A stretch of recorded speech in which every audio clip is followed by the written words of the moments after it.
qu'aujourd'hui, nous allons commencer la première, enfin, nous allons faire un petit rappel sur la séance d'une remédiation dans les points de langue, dont les points de langue sont introduits ou alors ils sont incarnés. Très bien, insérés.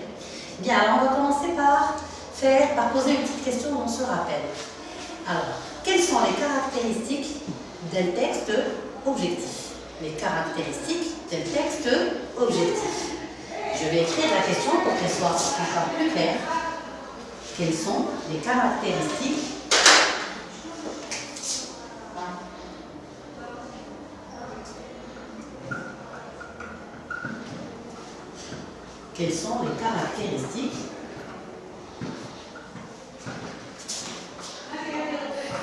d'un texte objectif? D'un texte objectif. D'accord? Quelles sont les caractéristiques d'un texte objectif? Évidemment, quand l'auteur est objectif, ça veut dire quoi? Tout simplement, quand il est objectif, ça veut dire qu'il est neutre. Il va marquer sa neutralité par rapport au texte. Et pour marquer sa neutralité, évidemment, il doit passer par des marques d'objectivité. Alors, on va les proposer sous forme de syntaxe, un petit rappel. Nous allons voir d'abord la nominalisation. Dans un texte objectif, l'auteur nominalise la plupart du temps, la plupart des textes, on trouve la dominance de la nominalisation. Un exemple, le déclenchement du début de la guerre par le FLN. Donc, au lieu de dire la guerre ou alors le FLN déclenche le début de la guerre, l'auteur a proposé une nominalisation. Il a nominalisé le verbe pour mettre l'action en œuvre. Donc, le déclenchement du début de la guerre par le FLN. C'est l'action qui est mise en relief parce qu'en même temps, il y a une relation entre la nominalisation et la voix passive. D'accord? Il y a ici la voix passive. Le deuxième, ou alors la deuxième caractéristique, c'est l'emploi du présent de l'indicatif, évidemment à valeur historique. Donc, c'est un présent historique, sinon je l'appelle un présent de l'indicatif à valeur historique. Quel est son but? Ou alors quel est son rôle? C'est tout simplement la réactualisation des événements qui sont déjà passés, c'est-à-dire les rendre plus vivants. Nous avons l'impression que ces événements se déroulent à l'instant même ou dans l'immédiat. Troisièmement, nous avons affaire à la voix active et la voix passive. Et nous allons insister sur la voix passive qui a comme rôle, quel est le rôle de la passivité dans une phrase ou alors dans une action. Tout simplement, c'est la mise en relief d'une action par rapport à une autre. Alors ce n'est pas celui qui a fait l'action, mais c'est l'action elle-même qui est mise en relief, qui est importante par rapport à l'événement.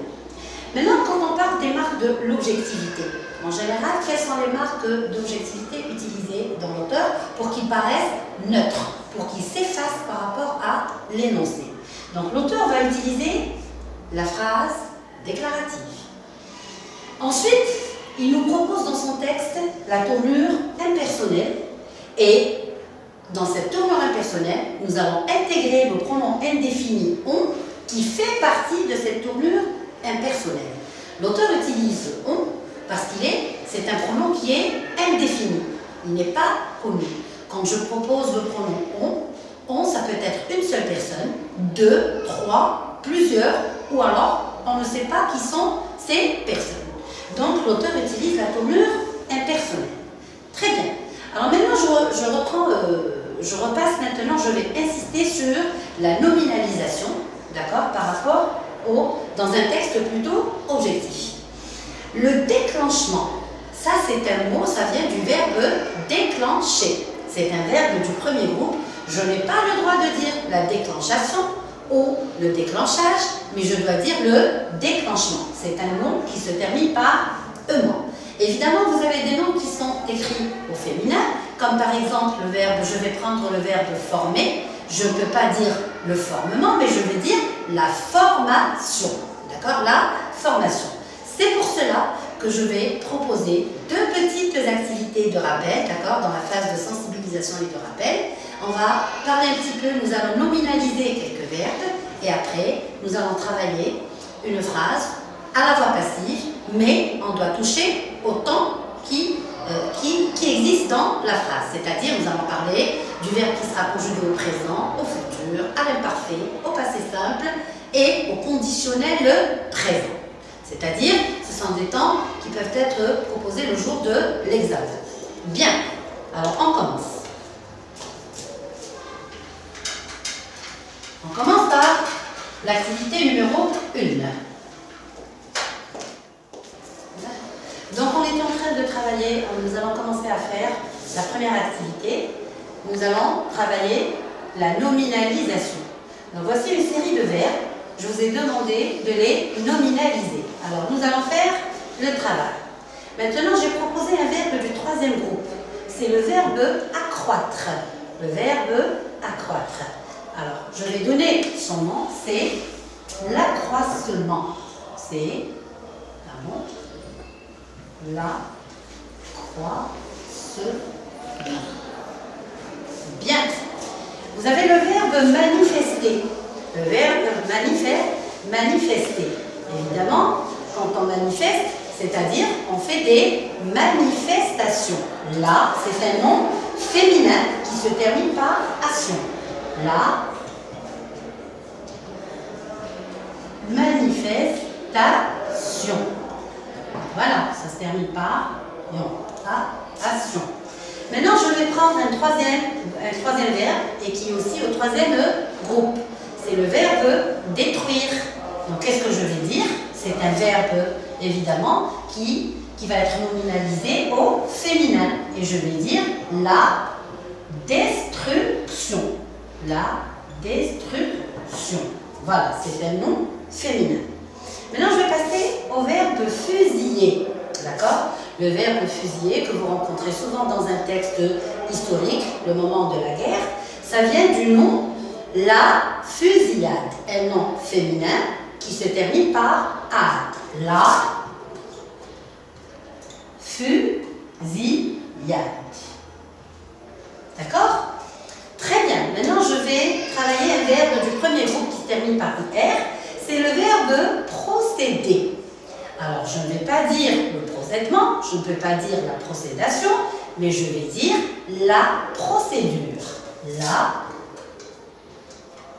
procédure. Voilà, ça termine par ur.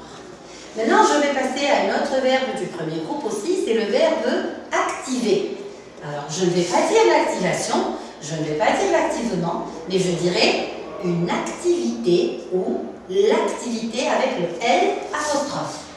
L'activité. Être active. Voilà, l'activité.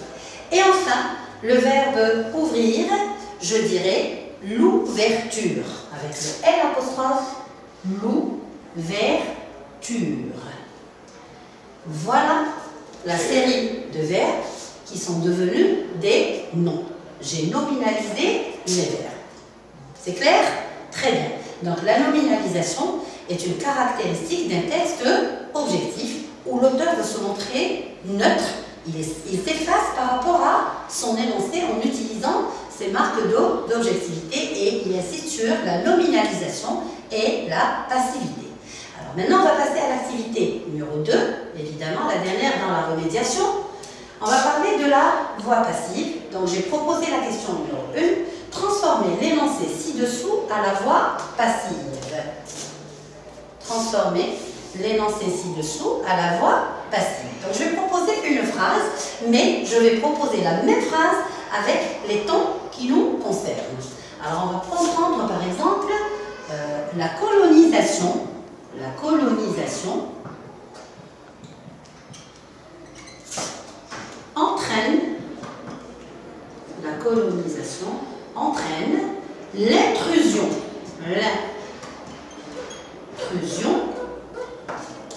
d'un peuplement minoritaire. Cette phrase est à la voix active. Cette phrase est à la voix active. Nous avons le nom, ensuite nous avons le verbe et bien sûr le complément d'objet direct. Évidemment, le verbe entraîner, à quel temps est présenté le verbe? Le temps est écrit au présent. Le temps est écrit au présent. Je vais transformer cette phrase à la voix passive. Évidemment, je vais commencer par quoi? Je commence par le complément d'objet direct qui va devenir un complément d'agent. Donc, l'intrusion d'un peuplement minoritaire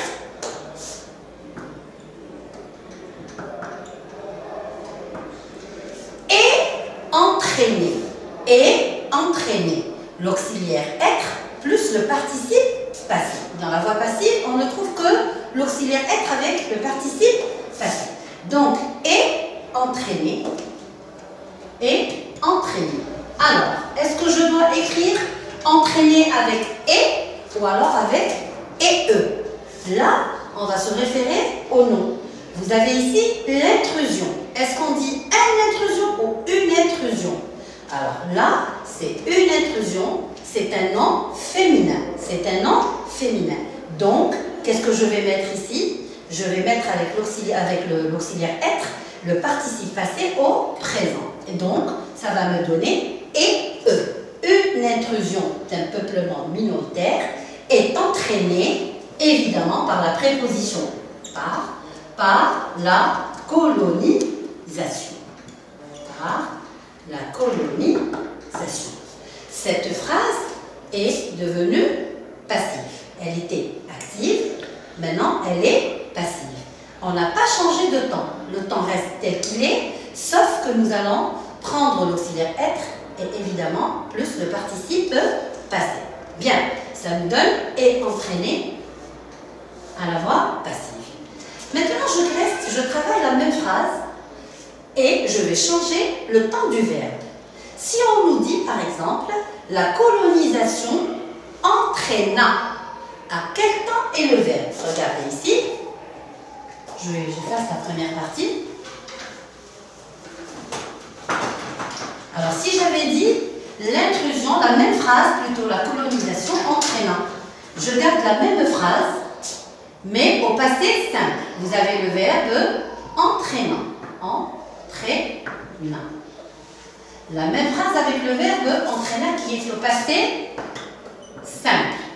Qu'est-ce que ça va me donner? L'intrusion d'un peuplement minoritaire, l'intrusion d'un peuplement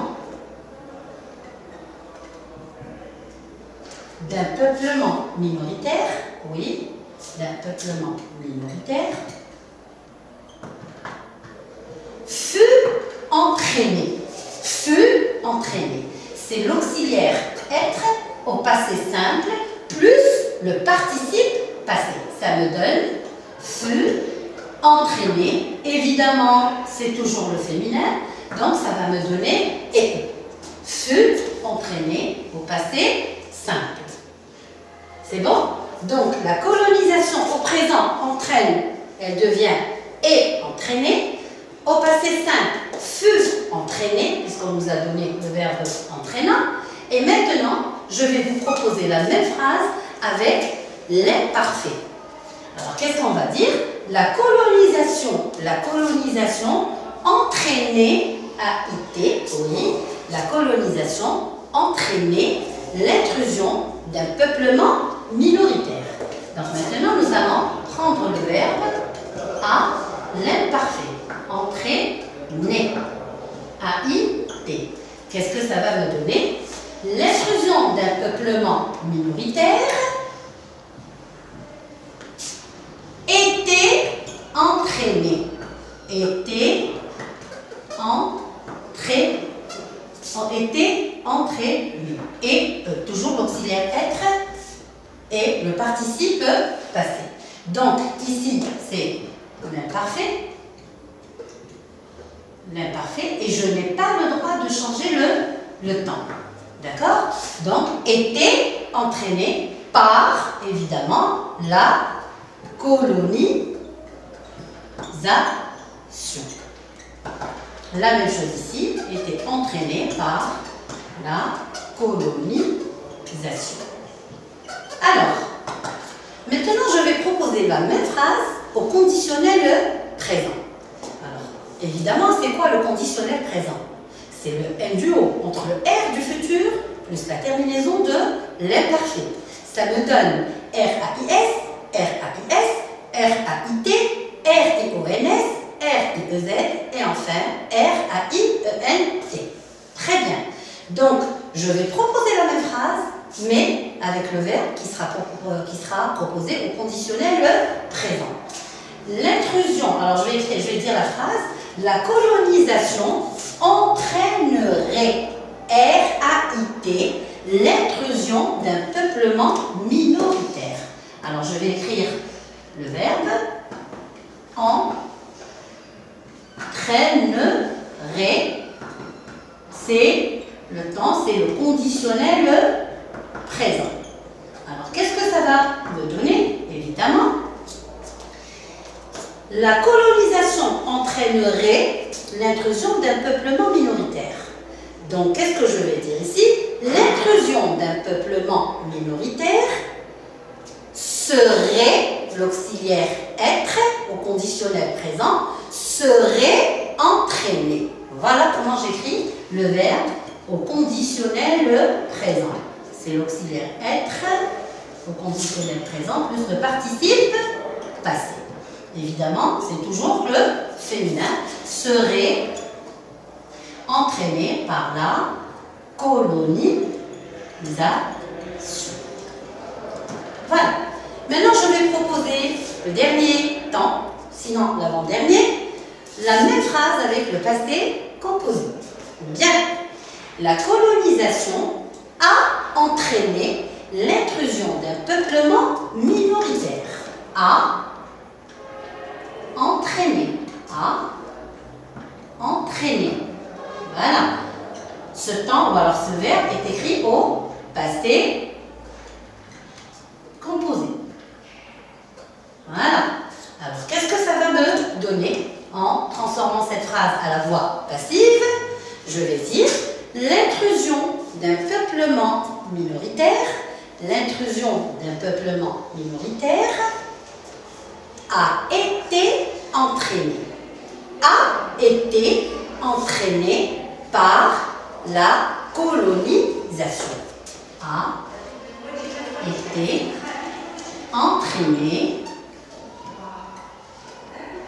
par la colonisation. C'est toujours l'auxiliaire être plus le participe passé au passé composé. Et enfin, on va terminer avec le dernier verbe qui sera proposé au futur. Le dernier verbe qui sera proposé au futur. Et je dirais, la colonisation entraînera l'intrusion d'un peuple minoritaire. À quel temps est le verbe? Il est au futur. Évidemment, la colonisation entraînera. Pardon, entraînera.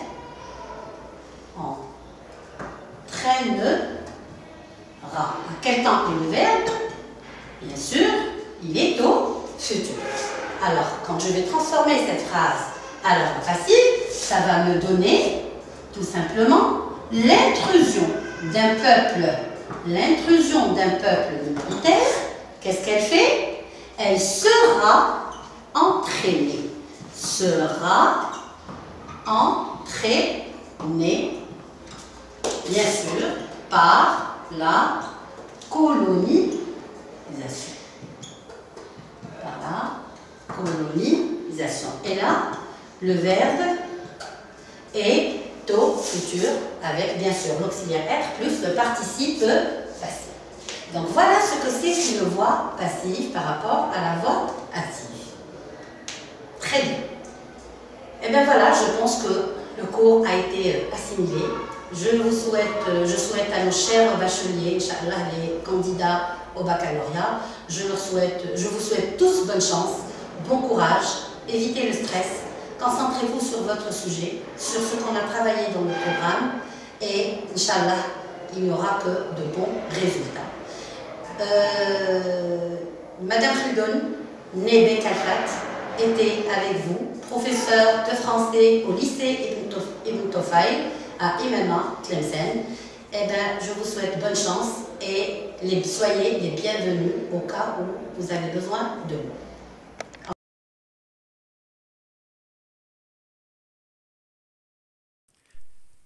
شكرا على المشاهدة. لا تنسوا الاشتراك في القناة، الضغط على الجرس، الإعجاب بالفيديو. شكرا.